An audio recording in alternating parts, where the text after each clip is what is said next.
Howdy, Bob Crowley here.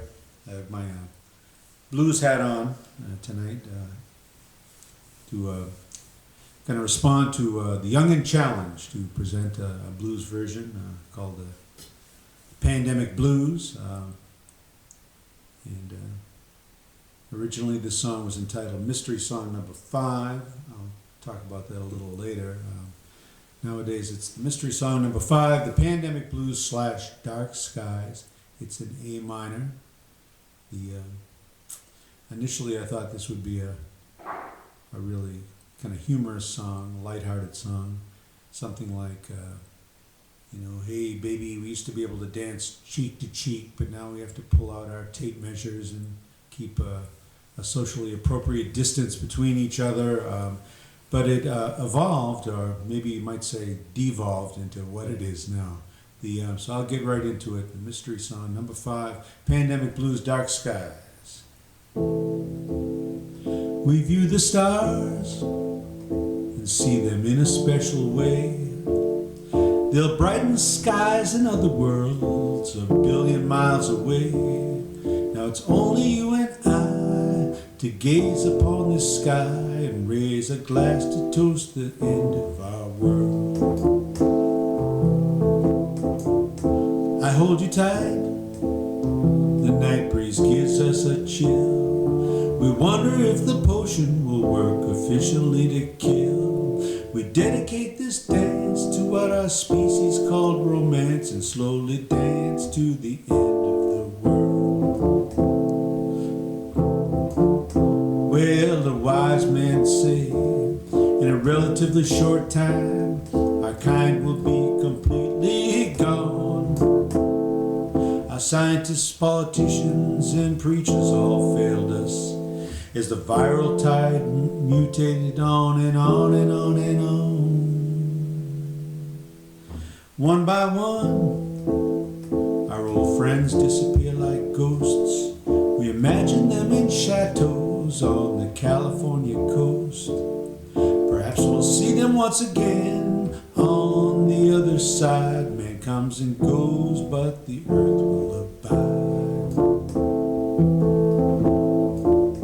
Yeah, we talk about extinctions, the Permian, the Great KT, probably not the last one that this planet will ever see. We lay waste to the natural world and illuminated the dark sacred sky. The earth said, I think it's time for you all to go now. Please don't start to cry.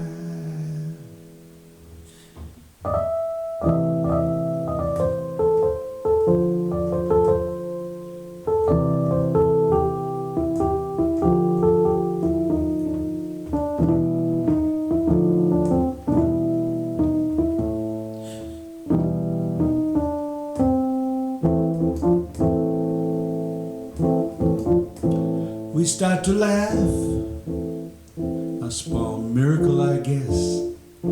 We're still dancing, baby, till we join all the rest. Yeah, here we are still alive, soon to say bye-bye. We raise a toast to the COVID-25, and we marvel at nature's clever ruse. One final dance to the pandemic blues.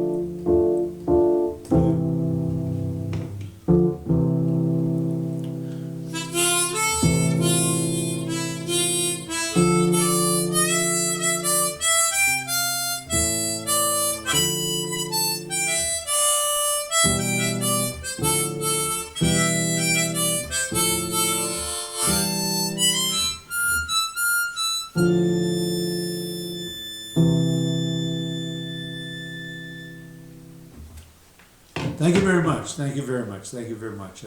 So time for a few questions, a little discussion about the writing of this song. Steve's been out there gathering up questions from the crowd out here. So 1 second, let me collect that list of questions. That was very quick work, Steve. Thank you very much. The first question is from Kenny. Of course it's from Kenny. He's always first, and it's really not a question, it's a comment. WTF, this song gives me the creeps. Well, Kenny, it's the way the song developed. It is a creepy song. It's a science fiction song almost. Sometime in the near future, our world is kind of anxious and creepy. I feel pretty anxious nowadays too. Yeah, thanks for that comment. By the way, the first time I saw you perform, I had a major panic attack. I'm only kidding. Gus, question number 2 here. Gus says, so what happened to the lighthearted theme? Well, Gus, I think you can relate to this. I started reading a book by Bill Bryson called A Short History of Nearly Everything. It's a book about science, and there's a chapter in there about extinctions, the 5 major extinctions that have happened in the history of the world, among many, many other smaller extinctions. Many people feel that we're in the 6th extinction now. You're probably one of the only other people I can imagine who would wake up in the middle of the night and think about extinctions, but that kind of altered the course of this song dramatically. Question here from Nancy. She wonders about that expression, dark sacred night. Where did that come from? She's heard of it before. Let me ask somebody in the audience here. Way in the back there, Freechov. What's your answer to that question? Dark sacred night. Absolutely right. It comes from It's a Wonderful World, that great song. I think the most memorable version is by Louis Armstrong. Louis didn't write the song, but it's a great expression, dark sacred night. This has been International Dark Skies Week, as a matter of fact, and it's a sorry thing to read that only 20% of people that live in North America can see a glimpse of the Milky Way, even on a dark, dark night. Only 20%. Also, it was Earth Day yesterday. Another question here is from Rick. Rick wonders about that line from that says, "Earth abides." He says, comments, it sounds like scripture. And you're absolutely correct too, Rick. It's from Ecclesiastes, chapter 1, verse number 4. Talks about how earth abideth human beings. And it's also the title of a very famous science fiction book called Earth Abides. It's by a guy named George R. Stewart. It was written in 1949, a tremendous, tremendous book. The story begins with a fellow from Berkeley going hiking in the Sierras on his own, and he gets bit by a rattlesnake, finds some shelter, goes into a coma, and wakes up a couple weeks later to walk down the hill and find almost everybody dead from some kind of a pandemic.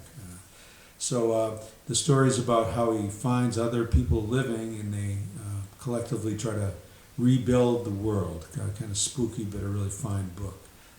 Jimi Hendrix said that it was his favorite book of all time, and he wrote that song, Third Stone from the Sun, based upon his admiration for this book. John's got a question out there. What's that? I seem to know a lot about the scripture. No, I don't know a lot about scripture, John. If I need to know something or have a question answered about many things nowadays, I just GTS it. What's that? GTSE. I Googled that shit. Yeah. Anyhow, John has another question here. Or a comment. He did catch a reference to COVID-25. And of course, we're in the midst of COVID-19 now, which emerged in 2019. In this song, in the future, COVID-25 emerges in 2025. Hopefully that'll never happen, and we'll be able to have an intervention prior to anything horrible like that happening. Steve has a comment here. Bob, are you falling into deep despair? Well, actually, no, I'm not at all, Steve. I've lived long enough to know that despair does no one any good at all. I've seen a lot in my lifetime. I've seen, I worked in refugee camps in Africa and Asia, and I worked on Skid Row for a whole bunch of years down in LA, and I've seen human resilience at its best. People put in really untenable situations and just climbing their way out of them and into the light again. And I think that we'll do that with this crisis here. I certainly hope so. We'll all be able to get together very soon, sooner rather than later, down at the old Pony Espresso for our 6-hour, 7-hour open mic when we reunite again. At that point, I'm willing to buy a free beverage for anyone who can possibly tell me the name of the song from which the melody in this song kind of emerges. It's a song from the 30s or the 40s. My mom used to play it all the time, and used to love that song, but I'd love to find out the name of that song now. So, you'll win a big prize if, in fact, you can come up with the name of that melody.